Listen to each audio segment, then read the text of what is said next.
ប៉ះអារម្មណ៍បងរងនៅក្នុងបេះដូងពេលនេះមានអូនហើយមនុស្សអតីតអូនវិញទេជាមនុស្សចុងក្រោយបងជួលបងទៅឲ្យក្បែរក៏មិនក្បែរដឹងអូនខឹងព្រោះស្រឡាញ់ខ្លាចបងនួចពាក់ព័ន្ធបង្កាត់ស្នេហ៍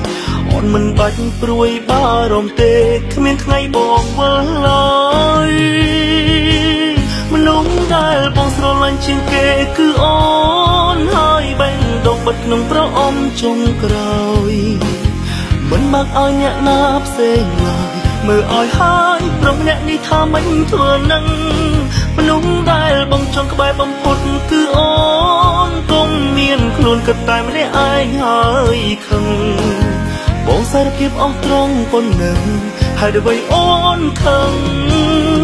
បើយើងតាំងចិត្តស្មោះគ្នាហើយ